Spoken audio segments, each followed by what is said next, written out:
Numidang pung mapal ta silak lama matam Mayo miyedo Sauraba umay biyedo gi mathaka tong Hausik pawa potha banayana Nungshu may kaya tom na liap na payag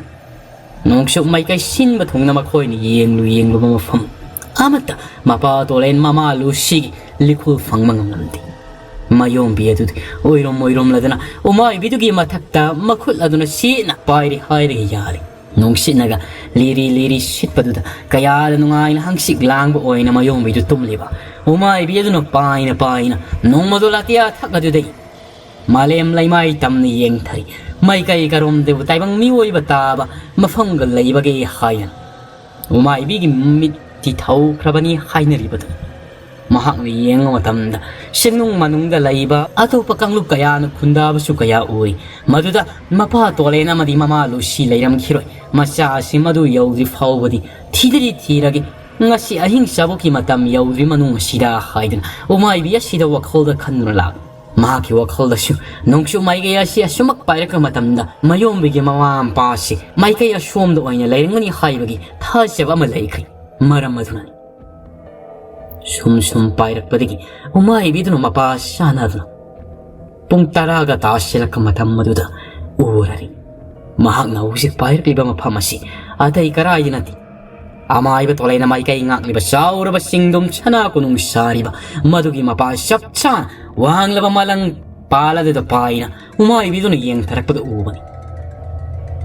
Tawal di mangal na fara bada Sana masugo yung kong oy na Sana kunung masari bado Madugi mangal karak hasik uri Oh Sana kunung asum na ning tibadi Singnung manung dalay pamtoki Sangda da yeng luragi Masida layram da batara basu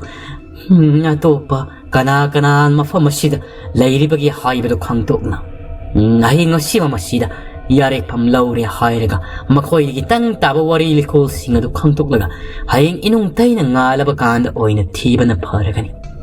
Mandi man kreda ko Hay mayo mido putana Sauraba singdom madugi matol tam na paitarak lay malang pala dudutki umay bito Yairam lingit tolen Arapa umang nga somdagi mahak yeng laga layibay Mahaki masyado mafam kuning magda kamtik liba Masasi may na puk na way na sakpagum Braza na tom taraka matamda Shoki batara basyo Tonga ba lango lang laya magti uwan mangamba Adugum laba tolini Mahang na kangkri Mafamasida Pairak libasi Shung shoy na miram lengi amay ba toleni Anayro oyrang gani Maduna tana mafamasida Ngasi paw asyuk saw sawaw sig amatana Tarakiba laytriya hay na mahak na kangkri Adubo mahaki pangal yaudi Mafamadom da siyang mangambagi Sigada ba kaya mua libasano Masigi miram lengi tolenasi Mahang sira batara badi Ay isayro kamtek liba brazana sakti kibagi Pibam morti mahaka manadribasi Masibu paningay Mahaki matamgi kangon hayriba koyom laigi layrig ado Sasinari hayriga Hanagi sikamda hanjelak pa suyagani aysi Pairak kriba sawaw siksi Ontok na di saw krida Sawaraba Singdom matak ado da tarama matamda Sanagi pambaga Pung say na layram nibado Mafamasida Karigumba Lana matokibagum Kana say na bayaw kibagum Ati akay na tan Singdola dadalay Tap na tara bakanda umay bidun Masyado karap liyang labadagi Mayong bido mamising Mayong bina mamising pada Ako ay wadado sumiyeng lubada Mahakti manglahara mahak layri basibo kaday dano hay dana Angak pa amaripok lang Kaday dano ay na layri basibo Isagon Ay koy na lagli basibo May kaigarom dano Isagon la dana Tayong mirol tok pa na tabanina Komdi Maki tok pa asom da selo haydna mayom yesil ingitaw kum thaw malay bado madudo kum tharaga yengasi nahak na mang tharo haydna hayrim mayom bina isagon masigi kum thabam sidi onthok na ngamkhri kanano kadaydno haybisu khangdena aibu nangna pubirak le hayraga Ati akay na talaba singdo sidagi singmay singkalambi da thak layba sida kumtaw hay ni injeli ba sibo soy na nanthada na taraga ay sikhiba duran hang na pamli ba si sago na madudagi mayom biya sibo manam da hali ꯑꯗꯨꯒ ꯃꯍꯥꯛꯅ ꯁꯤꯡ ꯑꯁꯤꯒꯤ ꯁꯤꯡꯈꯣꯡ ꯇꯝꯅ ꯄꯥꯏꯊꯔꯛꯂꯤ ꯁꯅꯥ ꯁꯪꯒꯥꯏ ꯁꯅꯥ ꯀꯣꯅꯨꯡ ꯂꯩꯔꯤꯕꯗꯨ ꯏꯁꯥꯒꯣꯟꯅ ꯎꯔꯕꯗꯒꯤ ꯃꯍꯥꯛ ꯈꯪꯂꯤ ꯃꯅꯨꯡ ꯑꯁꯤꯗ ꯃꯩꯔꯥ ꯊꯥꯅ ꯉꯥꯜꯂꯒ ꯂꯩꯔꯤꯕꯁꯤ ꯃꯤꯗꯤ ꯂꯩꯔꯦ ꯍꯥꯏꯕ ꯃꯌꯣꯝꯕꯤꯅ ꯃꯥꯡ ꯊꯥꯔꯒ ꯁꯅꯥ ꯀꯣꯅꯨꯡ ꯑꯗꯣꯝꯗ ꯈꯣꯡ ꯊꯥꯡꯖꯤꯜꯂꯤ ꯑꯗꯨꯕꯨ ꯏꯁꯥꯒꯣꯟ ꯁꯅꯥ ꯀꯣꯅꯨꯡꯒꯤ ꯁꯅꯥ ꯌꯨꯝꯕꯤ ꯌꯨꯡꯂꯤꯕꯗꯣ ꯃꯗꯨꯗꯒꯤ ꯍꯦꯟꯖꯟꯅ ꯈꯣꯡ ꯊꯥꯡꯖꯤꯟꯕ ꯉꯝꯗꯦ ꯀꯔꯤꯒꯤ ꯃꯐꯝ ꯑꯁꯤꯗ ꯂꯩꯔꯤꯕ ꯃꯤꯑꯣꯏ ꯑꯃꯠꯇꯒꯤ ꯑꯌꯥꯕ ꯌꯥꯎꯗ꯭ꯔꯕꯗꯤ ꯀꯅꯥꯒꯨꯝꯕ ꯁꯥ ꯑꯣꯏꯔꯕꯁꯨ ꯃꯤ ꯑꯣꯏꯔꯕꯁꯨ ꯂꯥꯏ ꯑꯣꯏꯔꯕꯁꯨ ꯃꯅꯨꯡꯗ ꯈꯣꯡ ꯊꯥꯡꯖꯤꯟꯕ ꯌꯥꯗꯦ ꯏꯁꯥꯒꯣꯟ ꯈꯣꯡꯂꯒ ꯂꯩꯍꯧꯏ ꯃꯌꯣꯝꯕꯤꯗꯨꯗꯤ ꯍꯟꯅ ꯌꯦꯡꯂꯝꯗꯦ ꯏꯁꯥꯒꯣꯟꯗ ꯇꯞꯂꯤ ꯇꯞꯂꯤ ꯃꯍꯥꯛ ꯌꯦꯡꯕ ꯃꯤꯠꯐꯝ ꯑꯃꯗ ꯌꯦꯡꯂꯒ ꯆꯪꯁꯤꯟꯈ꯭ꯔꯦ ꯀꯅꯥꯕꯨ ꯎꯔꯨꯕꯗꯒꯤꯅꯣ ꯃꯍꯥꯛꯅ ꯇꯔꯪ ꯋꯥꯈꯜ ꯑꯃꯗ ꯂꯩꯔꯤꯕꯁꯤ ꯃꯥꯅꯤ ꯃꯃꯥ ꯂꯨꯁꯤꯒ ꯃꯁꯛ ꯃꯇꯧ ꯆꯞ ꯃꯥꯟꯅꯕꯤ ꯑꯃ ꯃꯁꯝ ꯃꯔꯨ ꯏꯐꯥ ꯐꯥ ꯃꯈꯩ ꯊꯥꯡꯃꯩ ꯄꯨꯗꯣꯜ ꯂꯥꯔꯇꯦꯟ ꯊꯥꯎꯃꯩ ꯊꯥꯜꯂꯤꯕ ꯀꯌꯥ ꯑꯗꯨꯒꯤ ꯃꯔꯛꯇ ꯁꯅꯥ ꯀꯣꯅꯨꯡꯒꯤ ꯃꯅꯨꯡ ꯆꯪꯁꯤꯜꯂꯒ ꯂꯝꯌꯥꯏꯗꯨꯗ ꯐꯝꯅ ꯎꯪꯂꯒ ꯂꯩꯔꯤꯕꯗꯨ ꯎꯔꯨꯕꯗꯒꯤꯅꯤ ꯁꯋꯥ ꯎꯆꯦꯛ ꯏꯁꯥꯒꯣꯟꯅ ꯈꯣꯡꯂꯤꯕ ꯇꯥꯈꯤꯗ꯭ꯔꯤꯕ ꯏꯁꯥꯒꯣꯟ ꯑꯗꯨꯗꯤ ꯄꯥꯈꯠꯄꯅ ꯂꯣꯏꯈ꯭ꯔꯦ ꯇꯥꯏꯕꯪ ꯑꯣꯏꯕ ꯃꯍꯥꯛꯅ ꯆꯪꯈ꯭ꯔꯤꯕꯁꯤ ꯀꯔꯤ ꯈꯨꯗꯣꯡꯊꯤꯕ ꯊꯣꯛꯀꯗꯧꯔꯤꯕꯅꯣ ꯃꯍꯥꯛꯃꯛ ꯆꯪꯕ ꯌꯥꯗ꯭ꯔꯕꯁꯤꯗ ꯐ꯭ꯔꯪ ꯐ꯭ꯔꯪ ꯆꯣꯡꯅ ꯃꯁꯥꯒ ꯈꯞꯅ ꯃꯌꯣꯝꯕꯤꯁꯤꯗ ꯃꯥꯏ ꯑꯣꯜꯂꯛꯂꯕꯗꯤ ꯍꯥꯏꯗꯅ ꯃꯍꯥꯛꯅ ꯏꯪꯒꯤꯠ ꯇꯧꯏ ꯑꯗꯨ ꯃꯌꯣꯝꯕꯤ ꯑꯗꯨ ꯀꯔꯤꯁꯨ ꯃꯗꯨꯒ ꯆꯪꯈꯤꯗ꯭ꯔꯦ ꯁꯨꯝꯇ꯭ꯔꯤꯡꯅ ꯆꯪꯉꯛꯂꯦ ꯍꯥꯏꯔꯒ ꯃꯌꯣꯝꯕꯤ ꯋꯥꯈꯜ ꯇꯔꯪ ꯑꯃꯗ ꯎꯪꯗꯨꯅ ꯀꯔꯤꯒꯨꯝꯕ ꯃꯨꯁꯤꯟ ꯃꯨꯔꯕ ꯑꯈꯥꯕ ꯃꯤ ꯃꯥꯟꯕ ꯑꯃꯒꯤ ꯃꯅꯥꯛꯇ ꯐꯝꯂꯒ ꯂꯩꯔꯤꯕ ꯃꯃꯥ ꯂꯨꯁꯤꯒꯤ ꯁꯒꯣꯡ ꯃꯥꯟꯅꯔꯕꯗꯨꯒꯤ ꯃꯅꯥꯛꯇ ꯆꯪꯁꯤꯜꯂꯒ ꯃꯍꯥꯛꯁꯨ ꯈꯤꯇꯪ ꯂꯥꯞꯂꯞꯅ ꯐꯝꯂꯤ ꯏꯃꯥ ꯍꯥꯏꯗꯅ ꯈꯪꯍꯧꯗꯅ ꯈꯣꯟꯖꯦꯜ ꯊꯣꯛꯅ ꯀꯧꯔꯤ ꯉꯥꯏꯍꯥꯛꯇꯤ ꯂꯨꯁꯤꯗꯣ ꯈꯨꯝꯗꯦ ꯃꯃꯤꯠ ꯐꯥꯎꯕ ꯌꯦꯡꯂꯛꯇꯦ ꯇꯔꯪ ꯑꯃꯗꯅꯤ ꯃꯍꯥꯛꯁꯨ ꯂꯩꯔꯤꯕ ꯃꯇꯝ ꯑꯁꯤꯗ ꯈꯪꯍꯧꯗꯅ ꯊꯋꯥꯏ ꯂꯥꯛꯄꯗꯣ ꯀꯔꯣꯝꯗꯒꯤ ꯆꯦꯟꯁꯤꯜꯂꯛ ꯄꯥꯏꯁꯤꯜꯂꯛꯂꯤꯕꯅꯣ ꯈꯪꯗꯦ ꯐꯜ ꯂꯥꯎꯅ ꯄꯥꯏꯁꯤꯜꯂꯛꯂꯒ ꯃꯌꯣꯝꯕꯤꯒꯤ ꯃꯁꯥꯗ ꯇꯞ ꯅꯞꯂꯛꯏ ꯃꯅꯪꯒꯜ ꯑꯗꯨꯗ ꯅꯞꯂꯒ ꯃꯉꯛ ꯁꯝꯅ ꯃꯈꯨꯠ ꯃꯁꯥꯗꯨꯅ ꯄꯥꯏꯔꯒ ꯍꯦ ꯍꯥꯏꯗꯅ ꯀꯞꯄꯣꯏ ꯂꯥꯎꯕꯣꯏ ꯇꯧꯔꯒ ꯂꯩ ꯃꯗꯨꯗꯒꯤꯗꯤ ꯋꯥꯈꯜ ꯇꯔꯪ ꯆꯠꯅ ꯂꯩꯔꯨꯔꯕꯤ ꯂꯨꯁꯤ ꯑꯗꯨꯁꯨ ꯋꯥꯈꯜ ꯈꯪꯇꯥ ꯇꯥꯔꯛꯂꯤ ꯁꯤꯡ ꯃꯅꯨ ꯂꯥꯡꯂꯦꯟ ꯑꯗꯨꯁꯨ ꯑꯁꯣꯝꯗ ꯆꯥꯅ ꯊꯛꯅꯕ ꯆꯦꯜꯂꯤꯕꯗꯨꯁꯨ ꯀꯩꯗꯧꯔꯒꯦꯅꯤ ꯏꯆꯥ ꯊꯣꯏꯕ ꯍꯥꯏꯗꯅ ꯆꯦꯟꯊꯣꯔꯛꯂꯤ ꯃꯁꯛ ꯃꯁꯥ ꯈꯪꯗꯕꯤ ꯅꯨꯄꯤ ꯑꯃ ꯂꯩꯔꯝꯕꯗꯨꯗ ꯁꯤꯡ ꯃꯅꯨ ꯂꯥꯡꯂꯦꯟꯗꯤ ꯀꯤꯕꯅ ꯄꯥꯈꯠꯄꯅ ꯂꯣꯏꯈ꯭ꯔꯦ ꯏꯆꯦ ꯏꯆꯦ ꯍꯥꯏꯗꯅ ꯀꯧꯔꯤ ꯃꯁꯤꯕꯨ ꯐꯠꯇꯕ ꯈꯣꯌꯨꯝꯅ ꯂꯪꯑꯣ ꯂꯪꯗꯥꯏ ꯇꯧꯔꯒ ꯃꯃꯥꯡꯒꯤ ꯃꯇꯝꯗ ꯌꯥꯀꯥꯏ ꯍꯥꯏꯕꯅ ꯊꯣꯛꯍꯜꯂꯛꯈꯤꯕꯗꯨꯒꯨꯝ ꯊꯣꯛꯍꯜꯂꯛꯂꯤꯕ ꯆꯪꯍꯜꯂꯛꯂꯤꯕ ꯖꯥꯠꯂꯥ ꯍꯥꯏꯗꯅ ꯂꯨꯁꯤꯅ ꯉꯥꯏꯈꯣꯏꯅ ꯏꯃꯥꯒꯤ ꯕꯦꯃꯥ ꯅꯪ ꯃꯌꯣꯝꯕꯤ ꯁꯦꯡꯗ ꯁꯦꯡꯂꯕ꯭ꯔꯥ ꯏꯃꯥꯒꯤ ꯕꯦꯃꯥ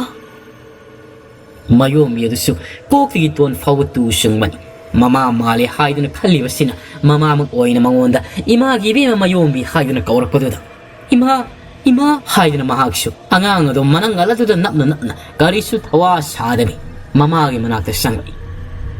ꯂꯨꯁꯤꯅ ꯃꯁꯛ ꯈꯪꯅꯔꯝꯕꯗꯨꯗꯒꯤ ꯑꯉꯥꯡ ꯊꯋꯥꯏ ꯂꯥꯛꯄꯅ ꯃꯉꯛ ꯁꯝꯃꯦꯠꯂꯝꯕꯗꯨꯁꯨ ꯇꯞꯅ ꯊꯥꯗꯔꯒ ꯃꯅꯪꯒꯜ ꯑꯗꯨꯗ ꯌꯥꯅ ꯄꯣꯕꯒꯤ ꯃꯑꯣꯡꯗ ꯅꯞꯄꯒ ꯂꯩꯈ꯭ꯔꯦ ꯄ꯭ꯔꯞ ꯆꯪꯁꯤꯜꯂꯒ ꯃꯃꯥ ꯃꯆꯥ ꯑꯅꯤꯃꯛꯇꯨ ꯀꯌꯥꯗ ꯅꯨꯡꯁꯤꯅ ꯅꯥꯎꯀꯣꯟ ꯊꯧꯒꯠꯂꯤꯕ ꯏꯃꯥ ꯏꯃꯥ ꯍꯥꯏꯗꯨꯅ ꯀꯞꯂꯤ ꯑꯃꯗꯨꯅ ꯏꯃꯥꯒꯤ ꯕꯦꯃꯥ ꯃꯌꯣꯝꯕꯤ ꯏꯃꯥꯒꯤ ꯕꯦꯃꯥ ꯍꯥꯏꯗꯨꯅ ꯃꯄꯤ ꯄꯤꯔꯥꯡ ꯇꯥꯅ ꯁꯤꯟꯊꯔꯤ ꯈꯪꯂꯤ ꯏꯁꯥꯕꯣꯜꯁꯨ ꯂꯥꯞꯅ ꯁꯅꯥ ꯀꯣꯅꯨꯡꯒꯤ ꯃꯄꯥꯜ ꯑꯁꯣꯝꯗ ꯆꯪꯕ ꯌꯥꯗꯅ ꯂꯩꯔꯤꯕꯗꯣ ꯄꯥꯈꯜ ꯑꯃꯗꯣ ꯄꯥꯈꯠꯄ ꯐꯔꯦ ꯃꯍꯥꯛꯅ ꯃꯇꯝ ꯀꯨꯏꯅꯗꯒꯤ ꯊꯤꯔꯛꯂꯤꯕ ꯃꯃꯥ ꯃꯄꯥ ꯁꯛꯂꯕꯁꯤ ꯐꯪꯂꯦꯗꯀꯣ ꯈꯟꯕꯗ ꯃꯍꯥꯛꯁꯨ ꯋꯥꯈꯜ ꯌꯥꯝꯅ ꯏꯪꯂꯝ ꯃꯗꯨꯗꯒꯤ ꯃꯍꯥꯛ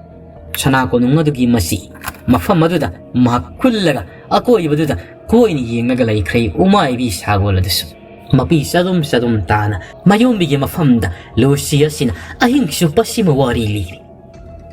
ꯑꯍꯤꯡꯒꯤ ꯄꯨꯡ 2:30 ꯇꯥꯔꯤ ꯃꯍꯥꯛꯅ ꯄꯨꯝꯅꯃꯛ ꯊꯣꯛꯈꯤꯕ ꯊꯧꯗꯣꯛꯁꯤꯡ ꯃꯐꯝ ꯑꯁꯤꯗ ꯀꯔꯝꯅ ꯂꯥꯛꯈꯤꯕ ꯑꯗꯨꯒ ꯃꯈꯣꯏ ꯃꯤꯌꯥꯝꯕꯨ ꯊꯥꯗꯣꯛꯈꯤꯕꯅ ꯃꯔꯝ ꯀꯔꯤꯒꯤ ꯀꯅꯥꯁꯨ ꯍꯩꯔꯝ ꯇꯥꯛꯂꯝꯗ꯭ꯔꯤꯕꯅ ꯃꯔꯝ ꯀꯔꯤꯒꯤ ꯍꯥꯏꯕꯗꯣ ꯁꯨꯒꯥꯏꯅ ꯃꯌꯣꯝꯕꯤꯒꯤ ꯃꯐꯝꯗ ꯂꯨꯁꯤꯅ ꯋꯥꯔꯤ ꯂꯤꯔꯦ ꯑꯗꯨꯒ ꯁꯤꯡ ꯃꯅꯨ ꯂꯥꯡꯂꯦꯟ ꯊꯋꯥꯏ ꯂꯥꯛꯄ ꯃꯈꯣꯏ ꯑꯁꯤ ꯀꯅꯥꯅꯣ ꯍꯥꯏꯕꯒꯤ ꯋꯥꯔꯤ ꯑꯗꯨꯁꯨ ꯂꯤꯔꯦ ꯑꯗꯨꯕꯨ ꯍꯧꯖꯤꯛ ꯐꯥꯎꯕ ꯆꯤꯊꯔꯤꯕꯁꯤ ꯃꯈꯣꯏꯒꯤ ꯃꯥꯡꯗ ꯂꯩꯔꯤꯕ ꯑꯀꯥꯕ ꯃꯤ ꯃꯥꯜꯂꯕꯁꯤ ꯀꯅꯥꯅꯣ ꯍꯥꯏꯕꯁꯤꯃꯇꯪꯗꯤ ꯃꯌꯣꯝꯕꯤꯒꯤ ꯃꯐꯝꯗ ꯂꯨꯁꯤꯅ ꯃꯈꯣꯜ ꯊꯣꯛꯅ ꯍꯥꯏꯅ ꯐꯣꯡꯗꯣꯛꯄ ꯉꯝꯗ꯭ꯔꯤ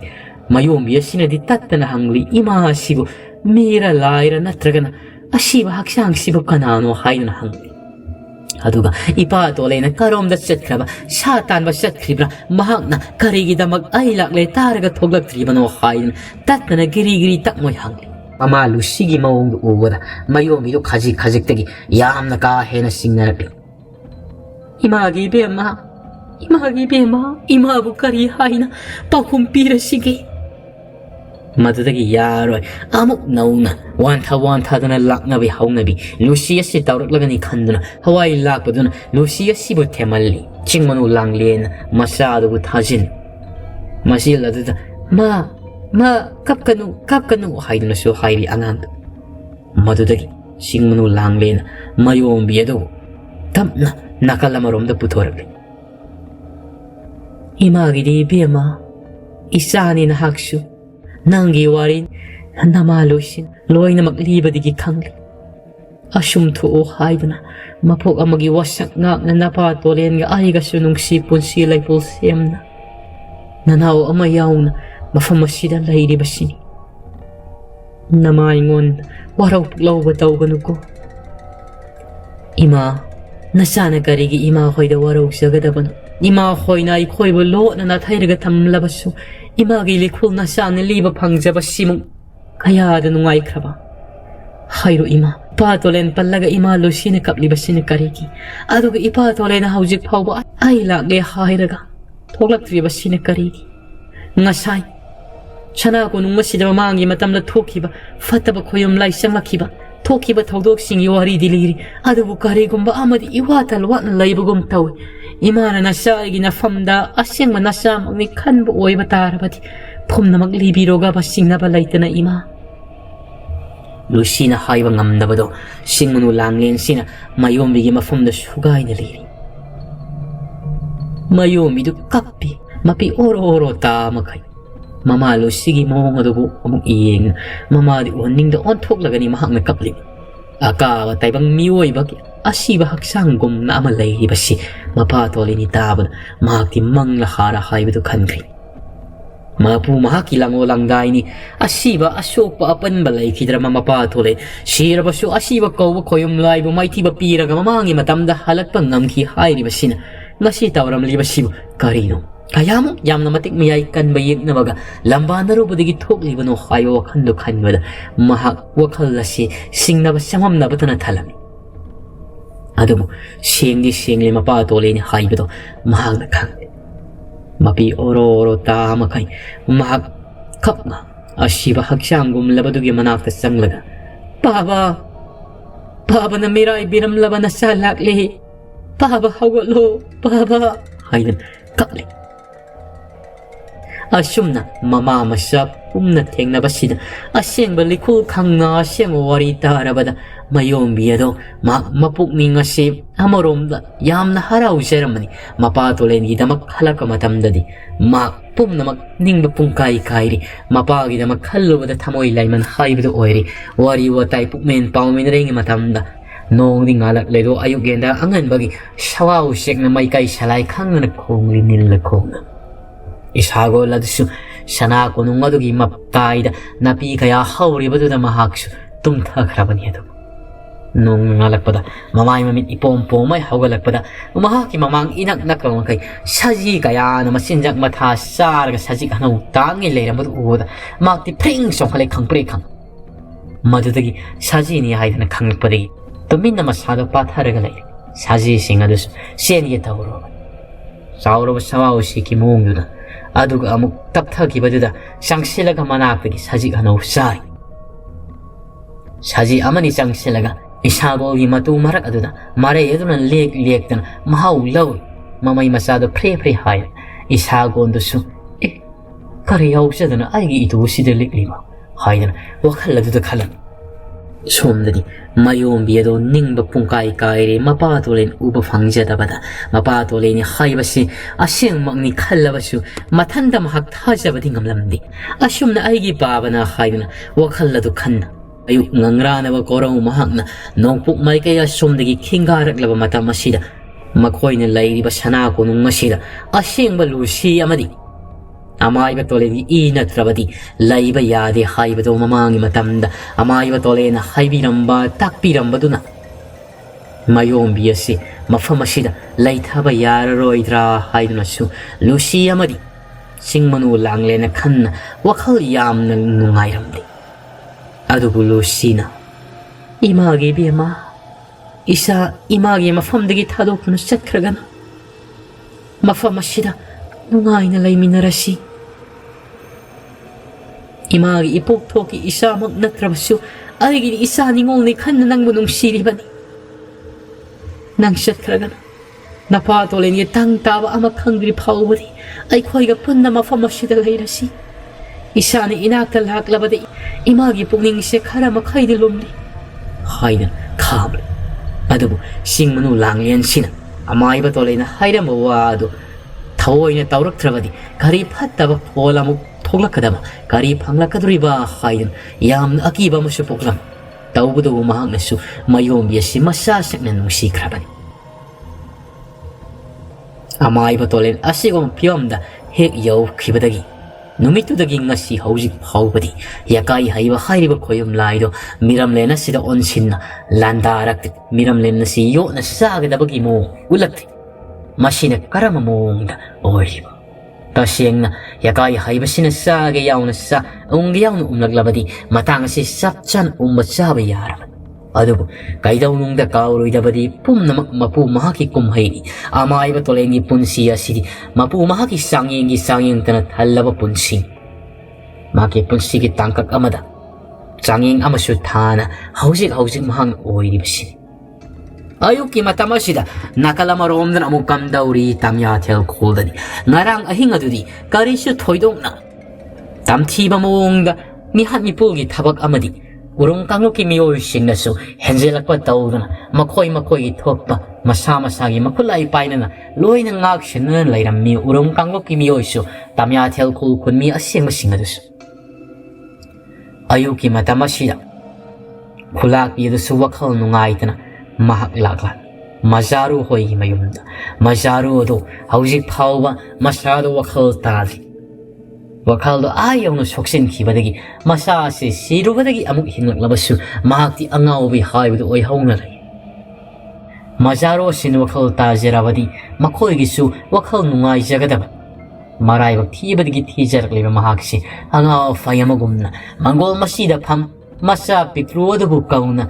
imagi toyba imagi tompok laklo haidana kapli masani imay sida layri hairabasu nangdi aigi isa nati aigi isa piyo aigi isa sasinagano haidan hekta sakrito ayuksida madu urubada iyeng mangamdre kulak pi simladusu makoy kullasigi mahay kullasin may kai koromda oirakaduriba kanmada amaromda sumathayam na sarami sarak asida kulak pasu namin mangani housing kraphaw halaktabasida makoy kongul liba satkadaba matam su yauksilaglaban adubu tawriba misimina yauna akibagi mong oiba sida makoy karamna thadok nga kulakwa karongeli kulliru gadaba madu su hek ngamda karidi pambay layri kulakpa halakpa haibado mafam sida ngaiba tari pau thamayna kulakpigi mafamda umen paumaynari kulakpi ayabada pibiro ay koy kutakulay paire hairega orong kango ki miyoy sing na ngasi phawba mga kannana adumak layli basi makoy thang sina tana dana yarga tanti manam kan basing ni tumna hakari mathoy hingning ba khara makai senja krisan makoy na manam kalla kulla sige ahal oy basing amari khulak pina hak na haiba phawwa yadra basina karigi ay koy na kina thaiselaga layroga dab ayabada pibiro ay koy sirgasi makoy sirgasi pum namak asi tang tabi ama khanghobuna pa khulapina ngai khoni bungo pau thamai nangbo madu hekta yaba natrini kullasi de lairi bi lukhrabi singasi masing phaniyam na yamkhre makoy gi sumisi minadi yauda banattedana adubu numit kharani yadi yenkisi phagi gi thabak sunate misimina yauba haiba sidabu amagisu bangsiaba oigadoriban makoy na kullasi thadok na sasakrabadi makoy gisu mafam atobada kuling paling na nungay na layzeruba yaina haishu haibani makoy karadi hendi henmalabani adubo ay koy makoy na patri hayana ay koy ni hena pachaludaba yadi ay koy na karadi yengbiba tabani dana ibungo pau thamay na kulakpi ashum ay koy na non tharaga lairabadi ay koy gi kakhalak pataba Yuti sharing ade ye heuba yadi haibadudi thoklingi lan manung asida khangauba aiba haijau hairagidi khulakpi asum hauzik thokliba misi minang irang asi nemthakhraga hayengwai matung tarakpada nungsi sana na amuk makhoi siga mafam asida dumak laiminagani hairabadi aidi khollasi thadokna chachakhigani makhoi ga laiminaba ai sungam namro karigidi nahakna khul thadolaga chatkadabanu ni bunga pau thamai nangi naramdam nangi pokna phamlamdam ni haidana khallaga ikhoi pumna mafam sida honglakiba natra ai khoi gi iramni ai khoi gi iphamne ai khoi na semja sajakhiba ai khoi na tanjakhiba mafamni makhoi na mafam asida laibagi ayaba ai khoi na pikhibani ai khoi na tanthukpigi ayaba su pigadaban numit kharani asidangna yengkisi bungo yadrabadi ai samok su yaunu khutta thangsang pairaga makak tharaga hatkani minung sima chenama phawba lairoi ai phaw hai kulak pi simla asina phawba mating thongai sawi mapuroi ba halaktabagi masa mayomi na kanama pyomda laikhreba haibagi wakhalda amarom da sumaksi tarang ni lai adu kullasi oiriba phiba masini hian luban matha sabaga sangda khai maksu asau parainari kulgi al oiba singa sinasu na oiba singa sina thiemna khamna tawibadagi hausik phawbadi tamya thel kulgi khunmi aseng masina aisu thoidokna makhut yauna makhut thabadi tawri urung kangno ki mi oi singa sina somna kamdawri hey nahasa na khoina kari ki ga doriba ai khoina ne makhoi si hat aduga makhoi gi maram sida leho asi ai khoi gi pandam ni kari gomba makhoi ni hanjelaktra ai khoi asina tumna hat kra aki amata laika nipana ha mana hari tada madudi apang magi wanida ai khoi gi iram sunati makhoina ahal lamal singna sina yadra mafam asida ai khoi tangjeraga laikhiba natro ai khoina changlu ba mafam khuding makta asumna sumi simina yaurabadi mamai thangdedi ai khoi urum kangnu basi mutraga ni tala aduna ai bo haiju hairabadi mafam asi thadokna ai khoi gi su mafam chaba ama yengluraga ngaina khunpana lairubasina khwaidagi phagari haidana khallida hoi yamna singene nang ha nathibongi nahan sadabrana makoi tamya thel kholi mi yama kaklaga yairega sawada nang sahudabra madugi mahau nang khangmana tra haudi haura makoi ni kaklaga yairega tawra saga daban makoi si halabsu sumna hat payar astada gi wafam sidi kibu ki shalak lena kiri makha ta selak labadi nang sunanga kakthalaga hatke madu haibadi mahai kinari mangak maru saukri makoi urung kanglo ki mioi singasi tawbada tamya thel khoi khunja singasina phibam ama hena asau pare narak labadi misimina hena di yawra kadori urung kanguk na lairi ma pa adu dagi makoi su turela dom da kumlaga turel ising adu sisin tamya thel khoi khunmi sing adu su makoi na lairi ma pa adu dagi kumlaga ising adu sisin makoi hanna phau yengad ni piangang sing phau usinadi nasigi na misida tawribas asum amana ngarang ngangana laina gi ga doribra makoi wakhalna khulak pa karongi phibam karom da lai khrabagi haibdo khangdabana bodi tawri tasengna hairabada khulak pa karong adudi kaijing lai do haukibadagi mapa sara ke mahak saur ba kaijau mo on kiduna hausik phau taibang mioi bagi mitam da hanjilaki maramni kaijau on kiba matam da mahak taibang wakhal seba nakraban wakhal taba haibdo oi kidraban mioi bagi lango langdai ondana kaijau gi lango langdai onam mahak atau pakai kaijau marketin umangi saing ngaing sana domak lai kre karang karana su hau bakang hau manati magi punsi takang asi karam buthok driba nungthil ge mata masida nakala marom nan amukam dauri purel kholda makhoi ngarang di lai thauri hai ri ba thauri do kak pachat kre thauri phaniam di kakle ngasi ge numit asida purel kholgi mai kai tamna mioi kharana hon ge dauri uri thauri do mong di mana yamna saukri makoi na lakko matamdadi asi yongna saurang mani haiba khangnuda khulako mani na lising oiduna lakle maksu anga ko fang asiri sau sanglaba numit yongbi lango langda ai khaktina tan hingsa fa thuna phawa yagadrobo urina ꯑꯩꯈꯣꯏꯅ ꯂꯥꯛꯂꯤꯕ ꯅꯤꯄꯥ ꯑꯁꯤꯗꯤ ꯌꯥꯡꯈꯩꯅꯤ ꯃꯁꯤꯅꯕꯨ ꯀꯌꯥꯝ ꯌꯥꯝꯅ ꯄꯨꯕ ꯌꯥꯒꯗꯧꯔꯤ ꯎꯔꯤ ꯑꯁꯤ ꯃꯀꯣꯟ ꯀꯣꯟꯁꯤꯟꯅ ꯁꯒꯥꯏ ꯆꯧ ꯆꯧ ꯁꯥꯅ ꯃꯤꯑꯣꯏ 5-10나 tung mang pairaga pubanadi faragani aduna faragani khulakpa karamnadi sen chenana purugani haina makoi sagai asau asauba sagattana uri wari singado sagai tikta tangsilil asauba konsilga hapagi moongda hapna makoi puren khulgi maikaida honba hounaba yawa khulakpa mani asi mahangna pangliba thabak asina oibu oirakadori adubu masimakna asuma lambi amadi oiragani khanna tawjaribani ibudo pakhamo mahakni yaudaba mahakna leitaba mafam leiti musillaka tenna malang pana tauna tenge sungamba lai isingnya lotna lai isingda saphongi sungamba adugum laba ibudo pakhangba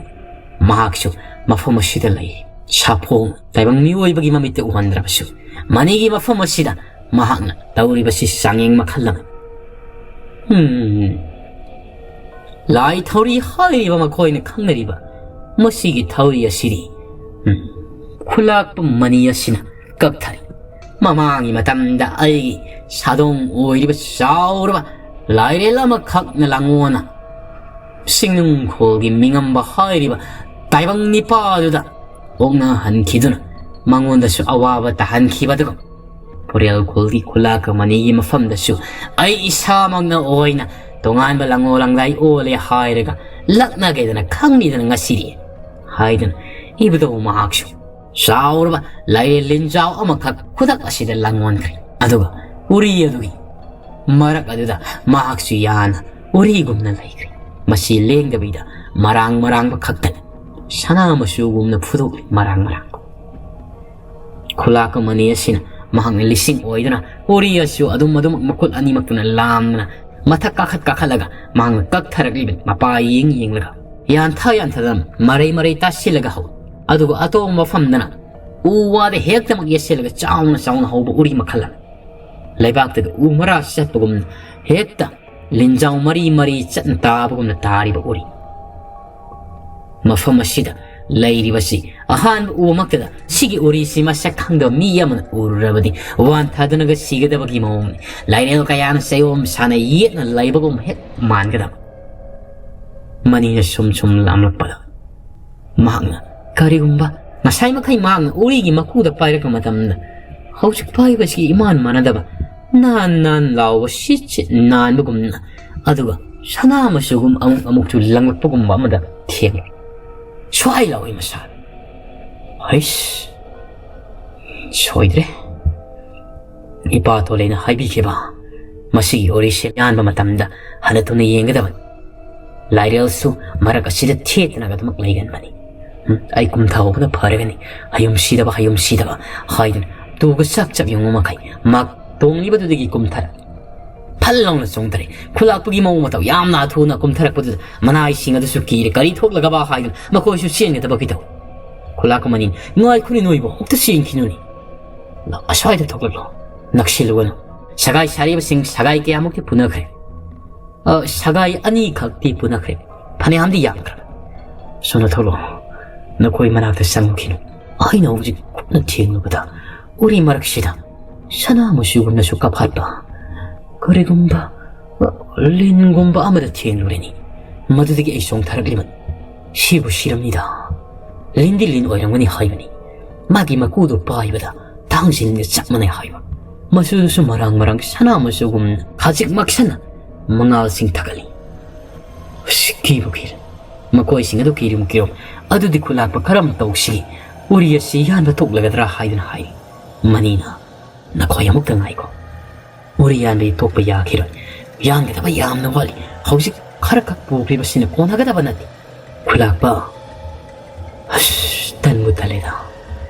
나나의 코야 먹다 가르기 예งู가이디 하이라카 놓고 아이 검자로 라이렐나다 미가 요엇바시 간바가 남디 하이바니 탕나 띠에나 틸라수 마타우 레이바 얌나 타우바나 트라바디 상디가 하이바니 마코이니 예센 카바디 이사시 마레이 따신 포카이 마카 예셀라가 마야도나 탁셀라가 움키가 돌이바니 아이 기자이 아두고디 남자로 마시나 마로람 쿠파악시네 타젤라가 니고 이빵빵 오마카이 taway khangna ngang ni bu kari no haidana khulak pagi manai roi singa du yet narak khulak mani ngai khuni na koi ba mukta yengo ori yan thari ba mar asira mari kisina matak tekal agli ba singo ash mako ki sharu yeng bada mako ki uti ai masiri koyum lai lamo langai oi mani makuk lo lini hain hola ka mani tu ga chap yum masil phi bam mataw ga dori samai le sila su aphabu oi lai su duna mayum yoraga siwa kongai mamangi matam da su yauna krab mapa to lena haibi rakhiba amai ba chana zawbanaga libi rakhiba wari adu ningsing ma khungpham lengna kari tawba yabage haidni ma lairon tilon ga haidna tairangmani sunata adu pambai ti laitra samai leirega laithokpasu yadagum taw lilla sibuki haidna thakatlubasu yadagum taw tumina manairoi singadu ma lusing purelam oina phathabi nakhoi ngai ko masilenga ningsha sor saung honto masina kai do sagadagi haidna thausa da bayadi nanga nolukna laigada asamba lairial di oil saw kraba uriya siga pangkak oina sawriba karino thoruk libasibo marai tasilaga lairamado nabi kaya hauri marakadada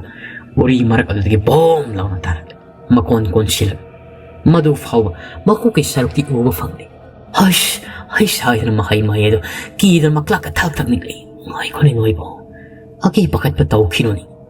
lairial na pop tan kuno matanda paniham sang marai tasilaga kolakpada taibong miwoy ba amagi maripti hino wangkri mga tekalak panatiko marai tasilaga wangak patugi sang masinaga santorak labadi ontok na saw kragan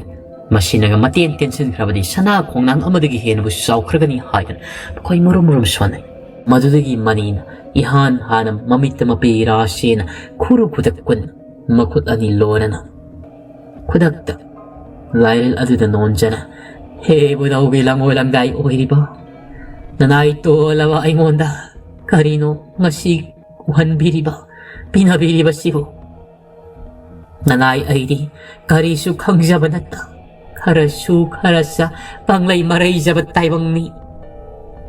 nanay ay na piji pinada humkiba toy kilan kiba yauraba siyo ngapiyo iba daw gilang walang dayo haida punim serak labadi mai su akiba pukna duna masidi khoyum lai oira batare ko haida kuru kuda kuna loina punim serak lab mamai loina nulukna mamai sena wishan masa tak nikwagalaina makoi mamita di udre saur balairil makuk lolamado makuk ado tingkalakli sana masugo marang liwa masi sirong longkan na pali makuay sang na palaga mamay aduna yung na pali lang tik lang rumita makoy singado da yeng mapuk ning di iba daw mahang nakali mau daw hay ba di ning di ning sari waya ko nakoy nasada lai su tinsu ba hay ba do lai taba oy zero lusing purela ma oy ba da mayum lamdam dagi hentok na lamda sa labasyo ato fam kayada kung do ihul tam labasyo matik sabo kulag pa amadi oirida nangi na famda nabadaw ay matik mayay to di soy na sinakigani mayek makoy pinabikigani hayon ibadaw mahagi mabuk minga suwana kudak asida mak soro lauram na tingnong warak hauri badom da yamla tuna jara hayon chachankri manay singa to da makol kakni ko tahalima mati khara salaga to makseng mang krabani malang lagtatin na satukra makoy miyamado ngihaki matong mamit panglagpada amat talayram mahay may amaga karimataw no hayo na swanay manina sumreda na ibo daw nito na masiri ay koy na nuluk na laibadagi ibo daw mahak na ay koy da karisu daw biram na tawsalan kubiram lagat chat kreda na ꯃꯅꯥꯏꯔꯣꯏꯕꯁꯤꯡ ꯑꯗꯨ ꯃꯍꯩ ꯃꯩꯀꯤꯅꯅ ꯃꯊꯛꯇ ꯌꯥꯟꯊꯔꯤꯕ ꯎꯔꯤꯁꯤꯡ ꯑꯗꯨꯗ ꯑꯇꯣꯞꯄ ꯇꯥꯡ ꯖꯦꯂꯤꯟꯒ ꯌꯥꯎꯔꯝꯒꯗ꯭ꯔꯥ ꯍꯥꯏꯗꯨꯅ ꯄꯥꯈꯠꯅ ꯌꯦꯡꯈꯠꯅꯔꯒ ꯂꯩꯔꯦ꯫ ꯃꯅꯤꯅ "ꯅꯍꯥꯁꯥ, ꯍꯧꯖꯤꯛꯇꯤ ꯃꯐꯝ ꯑꯁꯤꯗ ꯀꯔꯤꯒꯨꯝꯕ ꯇꯥꯡ ꯖꯦꯂꯤꯟ ꯂꯥꯏꯔꯦꯜ ꯑꯃꯠꯇ ꯊꯦꯡꯅꯔꯔꯣꯏ꯫ ꯏꯕꯗꯧ ꯃꯍꯥꯛꯅ ꯐꯠꯇꯨꯅꯨꯡꯗ ꯊꯣꯛꯀꯗꯕ ꯄꯨꯝꯅꯃꯛ ꯄꯨꯗꯨꯅ ꯆꯠꯈ꯭ꯔꯕꯅꯤ꯫ ꯀꯔꯤꯒꯤ ꯄꯥꯈꯠꯂꯨꯔꯤꯕꯅꯣ? ꯂꯥꯛꯂꯣ, ꯅꯈꯣꯏ ꯅꯁꯥ ꯅꯁꯥꯒꯤ ꯅꯊꯧꯗꯅ ꯄꯨꯛꯅꯤꯡ ꯆꯪꯅꯔꯣ꯫ ꯑꯩꯁꯨ ꯃꯊꯛ ꯑꯁꯤꯗ ꯀꯥꯈꯠꯅ ꯎꯔꯤ ꯎꯌꯥꯟꯅ ꯃꯈꯥꯁꯤꯗ ꯊꯥꯊꯔꯛꯂꯒꯦ" ꯍꯥꯏꯗꯨꯅ ꯃꯅꯤ ꯑꯗꯨ ꯀꯥꯈꯠꯈꯤ꯫ ꯃꯥꯒꯤ ꯇꯨꯡ ꯑꯗꯣꯝꯗ ꯊꯥꯡ ꯑꯊꯧꯕꯗꯨꯁꯨ ꯌꯦꯛꯈ꯭ꯔꯦ꯫ ꯃꯇꯝ ꯑꯁꯤꯗ ꯃꯅꯤ ꯃꯍꯥꯛꯀꯤ ꯉꯁꯥꯏ ꯏꯕꯗꯧꯒꯤ ꯁꯑꯣꯡ ꯎꯟꯁꯥꯗ ꯊꯦꯡꯈꯤꯕꯗ ꯃꯈꯨꯠꯇꯨ ꯖꯤꯡ ꯖꯤꯡ ꯂꯥꯎꯔꯦ꯫ ꯐꯠ ꯂꯥꯎꯅ ꯑꯣꯟꯈꯠꯂꯒ ꯌꯦꯡꯂꯕꯗ ꯃꯈꯨꯠ ꯑꯗꯣ ꯁꯅꯥ ꯃꯆꯨꯒꯨꯝ ꯃꯉꯥꯜ ꯈꯖꯤꯛ ꯈꯖꯤꯛ ꯀꯥꯞꯅ ꯃꯥꯒꯤ ꯈꯨꯠꯀꯤ ꯎꯟꯁꯥꯅꯨꯡ ꯑꯗꯨꯗ ꯃꯇꯤꯛ ꯃꯌꯥꯏ ꯇꯤꯟꯁꯤꯟꯈꯤꯕꯒꯨꯝ ꯃꯃꯤꯠꯇꯨꯅ ꯎꯍꯧ꯫ ꯃꯃꯤꯠ ꯑꯗꯨ ꯑꯃꯨꯛ ꯅꯣꯏꯔꯒ ꯌꯦꯡꯕꯗ ꯀꯔꯤꯁꯨ ꯎꯈꯤꯗ꯭ꯔꯦ꯫ ꯑꯣ, ꯏꯕꯗꯧꯅ ꯑꯩꯒꯤ ꯐꯝꯗ ꯂꯥꯏꯁꯨ ꯇꯤꯟꯆꯨꯕꯃꯛꯇꯤ ꯑꯣꯏꯍꯟꯕꯤꯔꯝꯗ꯭ꯔꯦꯗꯅ ꯀꯌꯥꯗ ꯅꯨꯡꯉꯥꯏꯔꯕ, ꯍꯌꯨꯝꯁꯤꯗꯕ ꯍꯥꯏꯅ ꯁꯣꯜꯂꯒ ꯃꯍꯥꯛ ꯆꯥꯎꯔꯕ ꯎꯔꯤ ꯋꯥꯔꯤꯁꯤꯡ ꯑꯗꯨꯕꯨ ꯎꯄꯥꯜ ꯃꯊꯛ ꯑꯗꯨꯗ ꯀꯥꯈꯠꯂꯒ ꯀꯛꯊꯔꯛꯂꯝꯃꯤ꯫ ꯃꯐꯝ ꯑꯁꯤꯗ ꯍꯧꯔꯤꯕ ꯄꯥꯏꯕ ꯎꯄꯥꯜꯁꯤꯡ ꯑꯁꯤꯁꯨ ꯑꯆꯧꯕ ꯋꯥꯡꯈ꯭ꯔꯕ ꯃꯈꯜꯒꯤ ꯎ ꯋꯥ ꯉꯥꯛꯇꯅꯤ, ꯂꯥꯏꯑꯣꯏꯔꯕ ꯎ ꯋꯥ ꯉꯥꯛꯇꯅꯤ꯫ ꯑꯄꯤꯛꯄ ꯎ ꯋꯥꯗꯒ ꯌꯦꯠꯅꯒ ꯄꯥꯟꯕ ꯉꯝꯕ ꯎꯔꯤ ꯅꯠꯇꯦ, ꯆꯥꯎꯔꯕ ꯎꯖꯥꯎ ꯎꯔꯦꯜ ꯃꯈꯣꯡꯗꯨꯗ ꯍꯧꯕ ꯑꯗꯨꯒꯨꯝꯂꯕ ꯊꯋꯥꯏ ꯎꯔꯤ ꯍꯥꯏꯅꯁꯨ ꯈꯪꯅꯕ ꯂꯥꯏꯑꯣꯏ ꯑꯁꯤꯅꯤ꯫ ꯃꯥꯏꯀꯩ ꯑꯁꯣꯝꯗꯅ ꯀꯝꯗꯧꯔꯤꯕ ꯄꯨꯔꯦꯟ ꯈꯣꯜꯗꯨꯅ ꯈꯨꯂꯥꯛꯄꯤ ꯑꯃꯗꯤ ꯑꯇꯣꯞꯄ ꯈꯨꯟꯖꯥ ꯃꯄꯨꯔꯣꯏꯕꯁꯤꯡ ꯊꯕꯛ ꯆꯠꯅꯈ꯭ꯔꯕ ꯈꯨꯟꯖꯥ ꯅꯨꯄꯤꯁꯤꯡ ꯑꯗꯨꯅ ꯆꯥꯅ ꯊꯛꯅꯕꯁꯨ ꯀꯌꯥ ꯂꯥꯡꯂꯤ꯫ ꯍꯣꯔꯦꯜꯗꯤ ꯎꯔꯤ ꯎꯍꯣꯟꯅ ꯎꯔꯤ ꯄꯨꯔꯛꯄꯗꯨ ꯌꯧꯔꯛꯂꯒꯅꯤ ꯍꯥꯏꯗꯅ ꯈꯣꯜꯒꯤ ꯂꯥꯟꯃꯤ ꯈꯔ ꯑꯃꯁꯨ ꯈꯨꯜꯉꯥꯛꯄ ꯈꯔ ꯑꯃꯁꯨ ꯑꯀꯣꯏꯕꯁꯤꯗ ꯉꯥꯏꯍꯥꯛ ꯂꯩꯇ ꯆꯠꯇꯨꯅ ꯃꯈꯣꯏ 25ꯃꯨꯛꯀꯤ ꯆꯥꯡꯗꯗꯤ ꯁꯦꯟꯅꯔꯤꯕꯅꯤ꯫ ꯄꯨꯀꯥꯎ ꯈꯨꯜ ꯑꯁꯣꯝꯗꯅ ꯍꯦꯟꯅ ꯃꯈꯣꯏꯅ ꯌꯦꯡꯉꯤ꯫ ꯄꯨꯀꯥꯎ ꯈꯨꯜ ꯑꯁꯤꯗꯒꯤ ꯅꯨꯃꯤꯠ ꯌꯨꯡꯕꯤꯒꯤ ꯂꯪꯉꯣ ꯂꯪꯗꯥꯏꯗꯣ ꯊꯣꯛꯂꯛꯀꯗꯧꯔꯤꯕ꯭ꯔꯥ, ꯀꯔꯝ ꯇꯧꯒꯗꯧꯔꯤꯕꯅꯣ ꯍꯥꯏꯗꯨꯅ ꯌꯦꯡꯁꯤꯜꯂꯤ꯫ ꯆꯥꯅ ꯊꯛꯅꯕꯁꯤꯡ ꯑꯗꯨ ꯃꯈꯣꯏꯒꯤ ꯈꯨꯜꯒꯤ ꯂꯝꯄꯥꯛ ꯑꯁꯤꯗ ꯁꯤꯜ ꯂꯥꯡꯅ ꯎꯔꯤ ꯍꯜꯂꯛꯂꯤꯕꯁꯤꯡ ꯑꯗꯨꯒꯤ ꯑꯆꯥ ꯑꯊꯛꯁꯤꯡ ꯑꯗꯨ ꯂꯥꯡꯏ꯫ ꯃꯁꯤꯗ ꯃꯈꯣꯏ ꯂꯝꯄꯥꯛ ꯑꯁꯤꯒꯤ ꯃꯊꯦꯜ ꯂꯨꯀꯣꯏ ꯀꯌꯥꯁꯨ ꯂꯥꯡ ꯊꯣꯡꯂꯤꯕ꯫ ꯈꯨꯂꯥꯛꯄꯤꯁꯤꯡ ꯁꯥꯡꯂꯥꯟ ꯉꯝꯕꯤ ꯑꯗꯨꯗꯤ ꯃꯆꯥꯗꯨ ꯃꯈꯨꯠ ꯑꯗꯨꯅ ꯄꯝꯂꯦ ꯍꯥꯏꯔꯒ ꯀꯣꯏꯆꯦꯟ ꯀꯣꯏꯔꯥꯡ ꯂꯥꯡꯅꯔꯤ꯫ ꯃꯥꯏꯀꯩ ꯑꯃꯔꯣꯝꯗꯅ ꯀꯝꯗꯧꯔꯤꯕ ꯌꯥꯛꯆꯪꯂꯛꯄ ꯅꯨꯃꯤꯗꯥꯡꯒꯤ ꯃꯇꯝ ꯑꯣꯏꯁꯤꯜꯂꯛꯂꯕꯁꯤꯅ ꯑꯃꯥꯏꯕ ꯇꯣꯂꯦꯟꯒꯤ ꯁꯥꯃ ꯍꯛꯆꯥꯡꯗꯣ ꯃꯤꯍꯨꯜ ꯍꯨꯜꯂꯤꯕ꯭ꯔꯥ ꯁꯣꯔ ꯍꯣꯜꯂꯤꯕ꯭ꯔꯥ ꯍꯥꯏꯕꯗꯨ ꯈꯪꯗꯕ ꯃꯈꯩ ꯂꯩꯔꯤꯕꯗꯣ ꯃꯗꯨꯒꯤ ꯃꯅꯥꯛꯇ ꯍꯧꯖꯤꯛ ꯐꯥꯎꯕ ꯃꯌꯣꯝꯕꯤꯗꯨ ꯉꯁꯥꯏꯗꯒꯤ ꯂꯩꯔꯤ꯫ ꯆꯥꯅꯤꯡ ꯊꯛꯅꯤꯡꯕ ꯄꯣꯛꯇꯉꯩ ꯃꯄꯥ ꯇꯣꯂꯦꯟꯒꯤ ꯁꯛꯇꯝ ꯑꯗꯨꯕꯨ ꯅꯨꯡꯁꯤ ꯃꯤꯠꯌꯦꯡ ꯌꯦꯡꯉꯒ ꯂꯩꯔꯤꯕ꯫ ꯂꯨꯁꯤ ꯑꯗꯨꯁꯨ ꯃꯉꯥꯏꯔꯦ ꯅꯥꯀꯜ ꯑꯃꯗ ꯂꯩꯔꯤꯕꯅꯤ꯫ ꯄꯨꯝꯅꯃꯛꯁꯤꯕꯨ ꯁꯤꯟ ꯂꯥꯡꯂꯤꯕꯗꯤ ꯆꯤꯡꯃꯅꯨ ꯂꯥꯡꯂꯦꯟꯅꯤ꯫ ꯀꯔꯤꯁꯨ ꯈꯪꯖꯗ꯭ꯔꯤꯕ ꯃꯆꯥ ꯊꯋꯥꯏ ꯂꯥꯛꯄꯗꯨꯁꯨ ꯁꯅꯥ ꯀꯣꯅꯨꯡ ꯃꯅꯨꯡ ꯑꯗꯨꯗ ꯆꯦꯟ ꯆꯣꯡꯗꯨꯅ ꯁꯥꯟꯅꯖꯔꯤ꯫ ꯁꯖꯤ ꯈꯔꯁꯨ ꯃꯅꯨꯡ ꯑꯁꯤꯗ ꯆꯪꯅ ꯀꯨꯜꯂꯤ, ꯑꯗꯨꯕꯨ ꯍꯧꯖꯤꯛ ꯐꯥꯎꯕ ꯏꯁꯥꯒꯣꯜ ꯑꯗꯨꯗꯤ ꯃꯅꯨꯡꯁꯤꯗ ꯆꯪꯗ꯭ꯔꯤ꯫ ꯃꯥꯒꯤ ꯄꯤꯖꯒꯗꯕ ꯑꯆꯥ ꯑꯊꯛꯁꯤꯡꯗꯤ ꯃꯌꯣꯝꯕꯩꯅ ꯃꯄꯥꯜ ꯑꯁꯣꯝꯗ ꯊꯥꯕꯤꯗꯨꯅ ꯄꯤꯖꯔꯤꯕꯅꯤ, ꯎꯍꯩ ꯑꯃꯗꯤ ꯑꯊꯨꯝ ꯑꯍꯥꯎ ꯀꯌꯥꯁꯨ꯫ ꯃꯇꯝ ꯑꯁꯤꯗ ꯃꯌꯣꯝꯕꯤꯗꯣ ꯃꯍꯥꯛ ꯃꯐꯝ ꯑꯗꯨꯗ ꯐꯝꯅ ꯃꯄꯥꯒꯤ ꯅꯨꯡꯁꯤ ꯁꯛꯇꯝ ꯑꯗꯨ ꯌꯦꯡꯅ ꯑꯍꯤꯡꯒ ꯉꯔꯥꯡ ꯇꯨꯝꯈꯤꯗꯕꯅꯤ ꯑꯣꯏꯔꯨꯝ ꯉꯥꯏꯍꯥꯛ ꯇꯧꯊꯔꯨꯔꯕꯖꯥꯠꯅꯤ꯫ ꯑꯣꯏꯔꯨꯝ ꯍꯦꯛ ꯇꯧꯊꯈꯤꯕꯒ ꯃꯍꯥꯛ ꯃꯪ ꯑꯣꯏ ꯃꯥꯒꯤ ꯃꯅꯥꯛ ꯇꯝꯅ ꯃꯄꯥ ꯇꯣꯂꯦꯟꯒꯤ ꯐꯖꯔꯕ ꯅꯨꯡꯁꯤꯔꯕ ꯁꯛꯇꯝ ꯑꯗꯨꯗ "ꯏꯄꯥꯒꯤ ꯏꯕꯦꯝꯃ ꯃꯌꯣꯝꯕꯤ, ꯅꯪ ꯂꯥꯛꯂꯤꯕ꯭ꯔꯥ?" ꯍꯥꯏꯗꯨꯅ ꯒꯪꯒꯪ ꯆꯦꯟꯁꯤꯜꯂꯛꯈꯤ꯫ ꯃꯗꯨꯗꯒꯤ ꯃꯌꯣꯝꯕꯤ ꯑꯐꯤꯡ ꯑꯐꯥꯏ ꯑꯣꯏꯅ ꯃꯃꯤꯠ ꯄꯥꯡꯊꯣꯔꯛꯄꯗ ꯃꯄꯥ ꯇꯣꯂꯦꯟꯒꯤ ꯑꯁꯦꯡꯕ ꯀꯔꯨꯝ ꯇꯧꯕ ꯁꯛꯇꯝꯗꯨ ꯎꯕꯗ ꯑꯃꯨꯛ ꯈꯪꯄ꯭ꯔꯦꯛ ꯈꯪꯏ꯫ "ꯏꯃꯥ" ꯍꯥꯏꯗꯨꯅ ꯑꯀꯣꯏꯕꯗꯨꯗ ꯌꯦꯡꯉꯤ꯫ ꯃꯪꯑꯣꯏ ꯎꯕ ꯑꯣꯏꯔꯦꯀꯣ ꯍꯥꯏꯗꯨꯅ ꯈꯟꯖꯔꯨꯕꯗ ꯃꯄꯨꯛꯅꯤꯡꯁꯨ ꯑꯃꯨꯛ ꯅꯨꯡꯁꯤ꯫ ꯃꯥꯅ ꯈꯪꯂꯦ ꯃꯄꯥ ꯇꯣꯂꯦꯟꯒꯤ ꯊꯋꯥꯏ ꯍꯛꯆꯥꯡ ꯑꯁꯤꯗ ꯌꯥꯎꯅ ꯂꯩꯔꯤꯕ ꯍꯛꯆꯥꯡ ꯑꯁꯤ ꯑꯍꯤꯡꯕ ꯑꯃꯗꯤ ꯑꯣꯏꯔꯤ ꯍꯥꯏꯕꯗꯨ꯫ ꯃꯗꯨꯗꯒꯤ ꯃꯌꯣꯝꯕꯤ ꯑꯁꯤꯅ ꯃꯃꯥ ꯂꯨꯁꯤꯒꯤ ꯃꯅꯥꯛꯇ ꯆꯪꯁꯤꯜꯂꯒ "ꯏꯃꯥ, ꯄꯥꯕꯁꯦ ꯁꯨꯝ ꯊꯝꯕꯗ ꯇꯨꯡ ꯀꯣꯏꯅ ꯑꯐꯕ ꯑꯣꯏꯔꯛꯀꯗꯕ ꯃꯥꯟꯗꯦ꯫ ꯏꯃꯥꯅ ꯀꯔꯤ ꯈꯪꯕ ꯂꯩꯕꯒꯤ ꯑꯩꯈꯣꯏꯒꯤ ꯄꯥꯕꯁꯤ ꯃꯍꯥꯛ ꯍꯥꯟꯅꯒꯤ ꯐꯤꯕꯝꯗ ꯍꯟꯖꯤꯜꯂꯛꯅꯕ ꯀꯔꯤ ꯊꯕꯛ ꯄꯥꯏꯈꯠꯄ ꯌꯥꯕꯒꯦ ꯍꯥꯏꯕꯗꯨ ꯏꯃꯥꯅ ꯂꯝꯖꯤꯡ ꯂꯝꯇꯥꯛꯄꯤꯌꯨ꯫ ꯅꯁꯥꯅ ꯉꯝꯒꯗꯕ ꯑꯣꯏꯔꯕꯗꯤ ꯃꯗꯨꯕꯨ ꯄꯥꯡꯊꯣꯛꯆꯒꯦ" Lucy wakal lopsing at talk manati, Mamangi matam na, Amay batolena, Tinakiba kayasyo, Makausan tina kawarman. Lucy ngi haktangdi, wakal mo ningsing, Madudagi mayombidan. Imagi bema, Namanag hang bakari gumba amatalaytida. Mufamasida, ato pa may silon chat palay regalahin gani sunata. Ato ba tayo bang niyoy ba ato pa to sa kangalak na yaba sunata. Kangre na imagi bema. Mayombi na, ima, babagi, nahanway, lagi larik yam na laiki batay ni. Kari gumba aruba tawo matwaglak pada. Madubu pa naga. Tauba yaba lagi lairik yai tamba haiba lairik adudagi matam koina satpagi lairik aduga yot kitabu manungda phumba ka kaina daga yamna laiki badai ni ima madudagi Lucy khangning sengai chumi ima gi bema napagi lagi lairik yamna lai hoi yumyai maktada phumbiramba yot kitabu manungda yauba lagi lairik madusulai aduga matam koina laiduna satpa yaba matam gi kangon gi lagi lairik sulai Adagi, yai tambagi lairik madudi laitri. Nahanway pagtamagi masino pa na puki badagi. Adumak mafum kang na mangkri madudi. Imagi bema, laigi lairik ani lairi basina.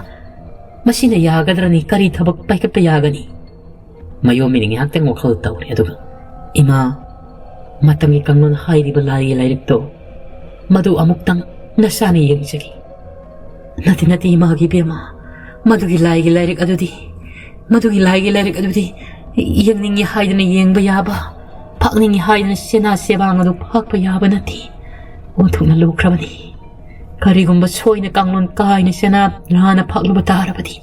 Pumnamak yotsin na singsin kibang ngamba. Matik mayay kaya siyaw lairik ni. Maduti soy imagi bema. Napakatuloy na lagi lairik adu pak napakamatamda. Magi po si sengjal sa mga tsari manilagi lairik sina. Madudi, imagi bima nang na, madumakita ko ning ginamana. Mayombi, wakal ngihaktim mo na kali. Mamalo sina hayri ba sibu haydana, ado umahang na mo na kalabada. Matam kang leon lagi larik asina kakta. Mapatuloy siya hanagi mong na hanjil halapang ng mani. Haydana di, wakal da kanjar. Ado, hek larik ado. Pain, mga sisin na ba di yaroy daw riba na karam na pakadagi, karam na sisin na gadagi hayba do, mamalo sidahang, mama na haydo hayba sumyayaram di. Ima na madu haybi drabadi, takbi drabadi, nasaay na karam na kangani, bawa mahakida magtang, taway na pon tapi krabaso ay sing nabalayti. Lahay gilaytek at nasada sinabiro, iroy siyang tam pisiyang silagang. Ay, nga si maglagi lairik ato, madubukang lon kahit na paglaga. Ay, hamuktang diyang zagi, imara da pagkada pa kang londo, siya na siya ba ang adudang takpiyo, imari pum na magkangbiri ba ni, pahaba na sumamangi matamdi imara takpiram gani. Adugo Lucy na, hayo ka ba sumyayadri. Madugi mo ta awoy na dum, mapita na, mapuroy bagi saktam dubuyeng magkap na laytok kay Lucy. Numita ang imam silaglaba matam. May kaya marom na nakamdaw rin mo. Uri wari ito, paniyam yali, mamsilaglab matama si pao mo. Kulak ba? Ay ko'y hausik uri wari si sagay sana, kun pawag bubada. Mam nagamambani, toy ni na kudong tiningay oira gani. Nga say makoy satri ba? Ahan ba da sagay sana makoy kanglop anima di puri. Aduga anima, makoy ni puri satri ay ko'y taramok tanili hauripsi. Ay ko'y kamdaw siya kulak pa. Sumini inaw, ay ko'y di hanba suyaroy. Fumasida, ay ko'y yarik to na lay kataban. Tiyan at hang na magkara yarik liwa, ay ko'y na porak liwa piyom tayong karado na. Uri lag asida, ay hinga si yarik na lay rasi. Tawad ako, na ko'y numidaang matamda. Mafumasida, na itom na tanta, mapakotong ning labso sa payadi. Sige uriya sinahaw mo famsi. Ado magkaradi mati pongan man. Tang silin giwadi, madugi damakta di kiro ano iwa daw pakang umahang na pum na magpataban ng dapudo na silkaban ni adobo, tinulay mo haywa sili, mafungko di mo talay man. Ado na, ay ko'y pulap siyang lupoy na mafamamadalay kataban, ay ko'y nagkagtari ba uri singa sinasagay sada sagay mataksida, ꯊꯥꯡꯈꯠꯂꯒ ꯂꯩꯔꯤꯕꯁꯤꯅ ꯂꯩꯖꯈ꯭ꯔꯁꯅꯨ ꯑꯗꯨꯒ ꯂꯩꯃꯥꯏ ꯊꯛꯇ ꯃꯔꯤ ꯃꯔꯤ ꯇꯤꯡꯅ ꯃꯔꯤ ꯃꯔꯤ ꯃꯐꯝ ꯑꯃꯗꯒꯤ ꯑꯃ ꯎꯔꯥꯒꯨꯝꯅ ꯆꯠꯂꯤꯕ ꯃꯔꯛ ꯑꯁꯤꯗ ꯑꯩꯈꯣꯏ ꯊꯥꯅ ꯃꯐꯝ ꯆꯥꯕ ꯌꯦꯡꯂꯒ ꯑꯏꯪ ꯑꯁꯤꯃ ꯂꯦꯜꯂꯁꯤ ꯂꯥꯛꯂꯣ ꯍꯥꯏꯗꯨꯅ ꯃꯈꯣꯏ 10ꯃꯨꯛ ꯑꯗꯨ ꯄꯨꯂꯞꯅ ꯃꯐꯝ ꯑꯃꯗ ꯇꯨꯝꯕ ꯆꯥꯒꯗ ꯌꯥꯒꯗꯕ ꯃꯐꯝ ꯑꯃ ꯊꯤꯗꯨꯅ ꯃꯈꯣꯏ ꯂꯩꯃꯤꯟꯅꯔꯝꯃꯤ ꯑꯗꯨꯕꯨ ꯃꯈꯣꯏꯅ ꯈꯪꯗꯕꯒꯤ ꯋꯥꯅꯤ ꯃꯁꯤꯒꯤ ꯂꯥꯏ ꯎꯔꯤ ꯑꯁꯤ ꯅꯨꯃꯤꯗꯥꯡꯒꯤ ꯑꯍꯤꯡꯒꯤ ꯃꯇꯝꯗ ꯃꯤꯆꯤꯛ ꯃꯤꯔꯥꯎꯈꯣꯜ ꯇꯥꯗ꯭ꯔꯕ ꯃꯇꯝꯗ ꯀꯔꯝꯕ ꯁꯑꯣꯡꯕꯨ ꯂꯥꯡꯕ ꯉꯝꯕ ꯀꯔꯤ ꯃꯇꯤꯛ ꯃꯤꯌꯥꯏꯕꯨ ꯐꯨꯗꯣꯛꯄ ꯉꯝꯕ ꯎꯔꯤꯅꯣ ꯍꯥꯏꯕꯗꯣ ꯃꯅꯤ ꯃꯍꯥꯛꯃꯛꯅ ꯃꯗꯨꯃꯛ ꯌꯧꯅꯗꯤ ꯈꯪꯂꯨꯗ꯭ꯔꯤ ꯃꯃꯥꯡꯒꯤ ꯃꯇꯝꯗ ꯑꯃꯥꯏꯕ ꯁꯅꯥꯖꯥꯎꯕ ꯑꯃꯗꯤ ꯑꯃꯥꯏꯕ ꯊꯣꯛꯏ ꯃꯈꯣꯏ ꯑꯅꯤꯅ ꯄꯨꯛꯃꯦꯟ ꯄꯥꯎꯃꯦꯟꯅꯅ ꯎꯔꯤ ꯑꯁꯤꯒꯤ ꯃꯇꯥꯡꯗ ꯋꯥꯔꯤ ꯁꯥ ꯃꯇꯝꯗ ꯃꯗꯨꯗꯤ ꯌꯥꯎꯈꯤꯗ꯭ꯔꯤ